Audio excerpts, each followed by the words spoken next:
আসসালামু আলাইকুম। তোমরা যারা এসএসসি 24 এবং 25 এর শিক্ষার্থীরা আছো, তো তোমাদের এখনো যাদের কোথাও চান্স হয় নাই, তাদের লাস্ট মোমেন্টে ঢাকা সেন্ট্রাল ইউনিভার্সিটির একটা বড় একটা সুযোগ হতে যাচ্ছে। দেখো, এটাও কিন্তু অন্যান্য ভার্সিটির মতো একটা পাবলিক বিশ্ববিদ্যালয় হিসেবে স্বীকৃতিপ্রাপ্ত হয়ে গেছে। তো অন্যান্য জায়গায় তুমি যে সকল সুযোগ সুবিধা পাচ্ছ, তো ম্যাক্সিমামই তুমি এখান থেকে ইনশাআল্লাহ পাবলিক বিশ্ববিদ্যালয়ের যে ফ্যাসিলিটি সেটা তুমি এখান থেকে পাবা। তো যারা আল্টিমেটলি কোথাও এখনো চান্স পাও নাই, তো তোমাদের আগামীতে ঢাকা সেন্ট্রালের ভর্তি পরীক্ষা সম্ভবত জুন মাসের শেষের দিকে হওয়ার সম্ভাবনা অনেক বেশি। তো যারা তোমরা বিজ্ঞান বিভাগ থেকে পরীক্ষা দিবা, এই থেকে পরীক্ষা দিবা, তাদের অনেক খুঁটিনাটি তথ্য অজানা থাকতে পারে, বিশেষ করে মান বরণে কিছু কনফিউশন থাকতে পারে।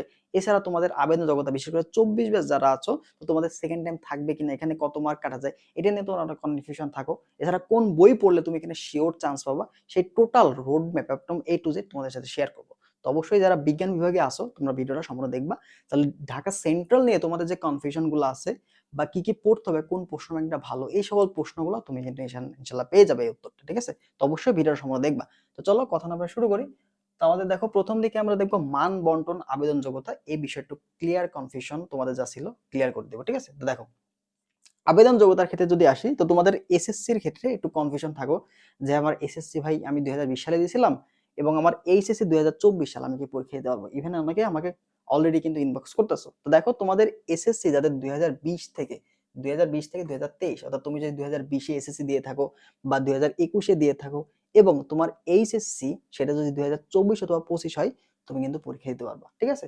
তো এই দুইটা রিকোয়ারমেন্ট তোমাকে অবশ্যই ফিল আপ করতে হবে। তো তোমার যদি এসএসসি 2019 হয়ে যায়, তুমি কিন্তু পরীক্ষা দিতে পারবা না। অথবা তোমার যদি এইচএসসি 2023 হয়, তুমি কিন্তু পরীক্ষা দিতে পারবা না। দেখো, 24 এবং 25 মানে কি এখানে সেকেন্ড টাইম অ্যাভেলেবল, ঠিক আছে? তুমি এখানে যারা সেকেন্ড টাইম আসো, যারা সেকেন্ড টাইমার আসো, অলরেডি কোথাও চান্স হয় নাই, বা 24 বেস আছে, তোমাদের কিন্তু একটা লাস্ট একটা সুযোগ এবং ভালো একটা সুযোগ, ঠিক আছে? তো যেহেতু পাবলিক বিষয়ে তুমি যদি পড়ার স্বপ্ন থাকে, তো এটাও কিন্তু তোমাকে অনেক বেশি কাজে দেবে। 25 ব্যাচ তাইলে তুমি কিন্তু পরবর্তীতে সকল ভার্সিটিতে পরীক্ষা দিতে পারবা, বাট 24 ব্যাচের আর কিন্তু কোনো সুযোগ নাই। তো এটাকে তোমাকে লাস্ট একটা হোপ ধরে খুব ভালো মতো আগায় যাইতে হবে এই ঢাকা সেন্ট্রাল ট্রাই করে, এটা মাথায় রাখো। এবং তোমাদের এখানে কিন্তু পেনাল্টি হিসাবে তোমাদের 2 মার্ক কাটা যাবে, ঠিক আছে? তোমাদের এখানে 2 মার্ক কাটা যাবে, 2 মার্ক কাটা যাওয়ার সম্ভাবনা অনেক বেশি।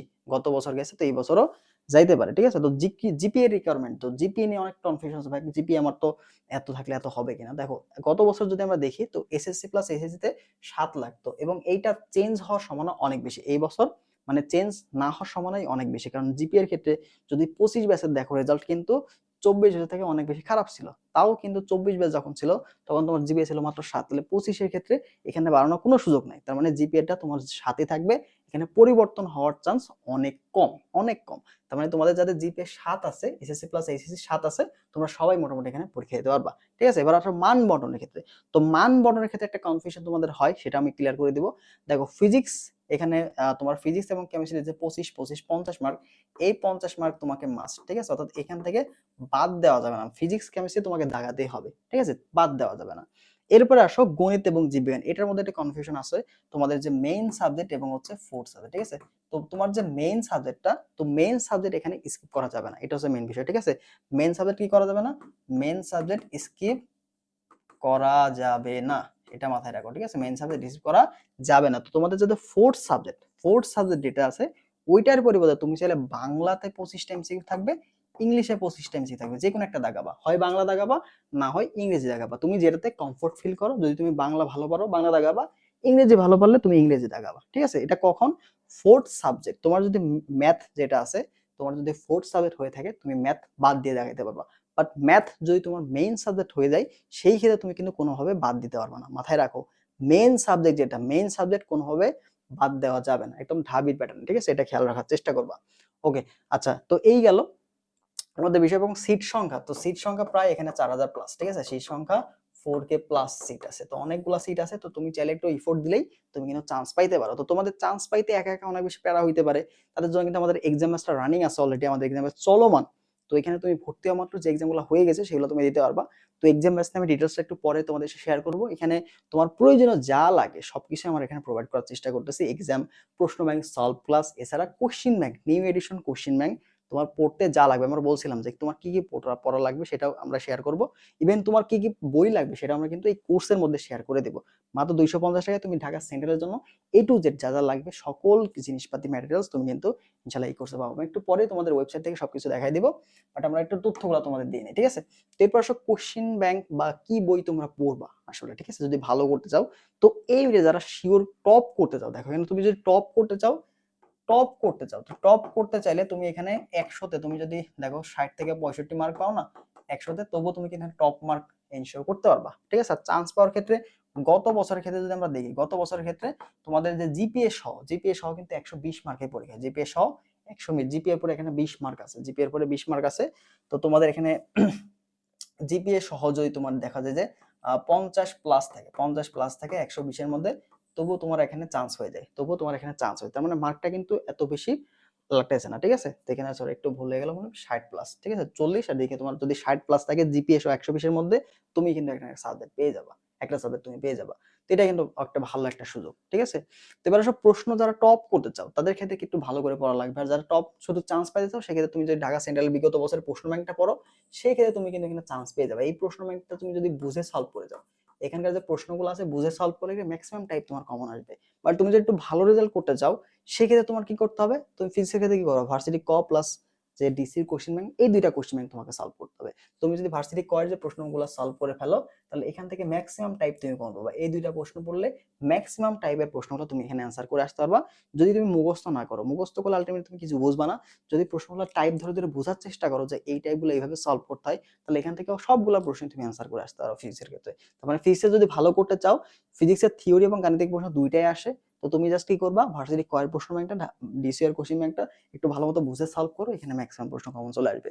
এবার রসায়নের ক্ষেত্রে অনুশীলনটা অনেক বেশি গুরুত্বপূর্ণ, যদি পড়তে পারো অনেক বেশি ভালো হয়, আর না পড়তে পারলেও সমস্যা নাই, তুমি কি করো, ভার্সিটি কোশ্চেন ব্যাংকটা আর ঢাকা সেন্ট্রালের কোশ্চেন ব্যাংকটা ভালো করে সলভ করে ফেলো। এবার আসো আমাদের হচ্ছে গণিতের ক্ষেত্রে। তো গণিতের ক্ষেত্রে ভালো করা অনেক বেশি সহজ, তুমি যদি বিগত বছরের প্রশ্নগুলা টাইপ ওয়াইজ সলভ করো, বিগত বছরের প্রশ্নগুলা তুমি যদি টাইপ ওয়াইজ সলভ করে যাও, তাহলে ম্যাথের ক্ষেত্রে অনেক প্রশ্ন তুমি কমন পাবা। এবং অবশ্যই মেক শিওর তুমি এখানকার ফর্মুলাগুলো যেন ভালো জানো। তোমার যদি ম্যাথ মেইন সাবজেক্ট হয়ে যায়, তো তুমি অন্যান্য পরীক্ষাতে অলরেডি স্কিপ করে আসতে পারছো, বাট এখানে যদি মেইন সাবজেক্ট তোমার ম্যাথ হয়, তুমি কিন্তু চাইলেও স্কিপ করতে পারবা না, এটা কিন্তু অনেক বড় একটা ফ্যাক্ট, ঠিক আছে? তো যাদের ম্যাথ হচ্ছে মেইন সাবজেক্ট, তোমার কিন্তু এখানে দাগাতে হবে। তো যেহেতু এখনো তুমি 1-1.5 মাসের মতো সময় পাচ্ছ, লম্বা একটা সময় আছে, তুমি চাইলে যদি একটু এফোর্ট দাও, তাহলে এখানে ভালো করতে পারবা, ঠিক আছে? আচ্ছা, এরপর আসো জীববিজ্ঞানের ক্ষেত্রে তোমাকে দাগানো গুরুত্বপূর্ণ লাইন, তোমার যে কোনো দাগানো, ভার্সিটির জন্য হোক মেডিকেলের জন্য হোক, যেগুলো তোমার গুরুত্ব দাগানো লাইন, ওইগুলো ভার্সিটি মেডিকেল দুইটাতেই আসে। তো ওই প্রশ্নগুলো একটু সলভ করে ফেলো, আর ভার্সিটি এবং ঢাকা সেন্ট্রালের প্রশ্নগুলো সলভ করলে অনেকটাই কভার হয়ে যাবে। এবার মেইন বই যদি তোমার পড়া না থাকে, তাহলে এখানে তোমার যে কোনো একটা সহায়ক বই, ঠিক আছে? যে কোনো একটা সহায়ক বই, যেমন উদ্ভাসের প্রিপারেশন বুক হইতে পারে, বা বায়োলজি বিচিত্রা হইতে পারে, যে কোনো একটা সহায়ক বই যেগুলো আছে সেগুলো তুমি পড়ে ফেলতে পারো, কারণ ওখানে ইম্পর্টেন্ট লাইনগুলাই তুলে দেওয়া থাকে। আচ্ছা, বাংলার ক্ষেত্রে আসো কি করো, তো অনেকে তোমরা বাংলা দেখাবা, তাই না?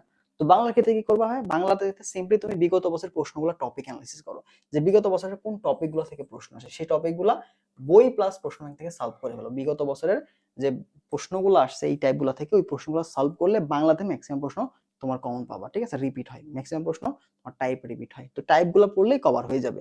এবার ইংরেজির ক্ষেত্রে বিগত বছরের যে টপিকগুলো আছে, এই টপিকগুলো তুমি বুঝে প্র্যাকটিস করো, যে কোনো একটা গ্রামার বই, সেটা অ্যাপেক্স হতে পারে, ঠিক আছে? সেটা অ্যাপেক্স হতে, সেটা মাস্টার হতে পারে, যে কোনো একটা বই তুমি পড়ো, যে কোনো একটা বই তুমি গ্রামার টপিকটা ভালো করে প্র্যাকটিস করো এবং রুলস গুলো বুঝো, তাহলে ইংলিশে তুমি সর্বোচ্চ মার্ক এনশিওর করতে পারবা, ঠিক আছে? এটা মাথায় রাখবা যে যারা ফোর্থ সাবজেক্টটা চেঞ্জ করতে চাও তাদের ক্ষেত্রে। আর তুমি যদি এখানে বাংলা না দাগাও, তুমি যদি দেখো ম্যাথ না দাগালে তোমার কিন্তু একটা প্রবলেম হবে। ম্যাথ না দাগালে তুমি এখানে ম্যাথ যে সাবজেক্টটা এটা পাবা না, এবং তোমার যে স্ট্যাটিস্টিক্স যে সাবজেক্টটা আছে, এই সাবজেক্টটা তুমি পাবা না, এই সাবজেক্ট দুইটা তুমি পাবা না। তার মানে যে দুইটা সাবজেক্ট তোমার বাদ হয়ে যাচ্ছে, তার মানে সিট সংখ্যা তোমার কমে যাচ্ছে। আর যদি তুমি বায়োলজি না দাও, সেক্ষেত্রে এরকম সুযোগ নেই, ওখানে প্রাণীবিজ্ঞান এগুলো দিতে আমরা সার্কুলার যখন দিবে সেখানে আরো বেশি ক্লিয়ার পাবো, যদি এই বছর কিছু চেঞ্জ না হয়। গত বছর তোমার এই ক্ষেত্রে কিন্তু যদি ম্যাথ না দাগালে, তুমি ম্যাথ স্ট্যাটিক্স এই দুইটা সাবজেক্ট পাবা না, বা এই দুইটার যে সিটগুলা সেটা তোমার কিন্তু নষ্ট হয়ে যাবে। তো এই যে প্রশ্ন ব্যাংকের যে কথাগুলো বললাম, এইগুলা কিন্তু সবগুলো আমাদের যে এক্সাম ব্যাচটা আছে এখানে তোমার জন্য আছে। তো ঢাকা সেন্ট্রাল কোশ্চেন প্যাটার্নটা তুমি ওখানে বুঝতে পারতেছো না, কিভাবে কোশ্চেন সলভ করবা, তার জন্য কোশ্চেন ব্যাংক সলভ ক্লাসগুলো আমরা কিন্তু নিচ্ছি, এবং কোশ্চেন ব্যাংক থেকে শুরু করে এক্সাম সবগুলাই তোমার কিন্তু এখানে আছে। তো তুমি যদি একটু ওয়েট করো, তো আমাদের যে এক্সামের ব্যাচের যেটা আমি যদি তোমাকে একটু দেখাই, ঠিক আছে, তাহলে তোমার হয়তো বেশি ক্লিয়ার হয়ে যাবে। ওকে,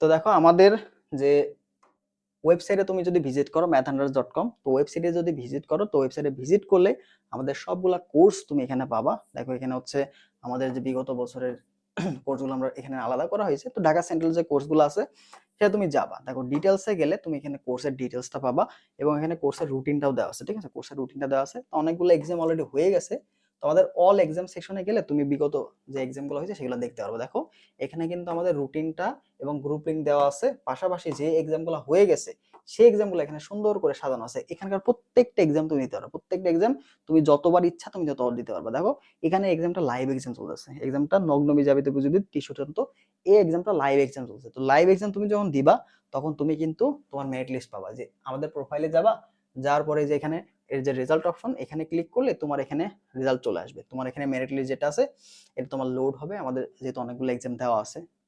তো লোড হওয়ার পরে তুমি যে এক্সামটা দিবা না, এখানে তুমি এই যে রেজাল্টে ক্লিক করলে রেজাল্ট পাবা, সলভে ক্লিক করলে সলভ পেয়ে যাবা এই যে রেজাল্ট অপশনে। ওকে, আচ্ছা, তো এরপর দেখো আমাদের পিডিএফ সেকশনে তোমার যে বললাম যে বইগুলো লাগবে, দেখো এখানে সবগুলা বই দেওয়া আছে।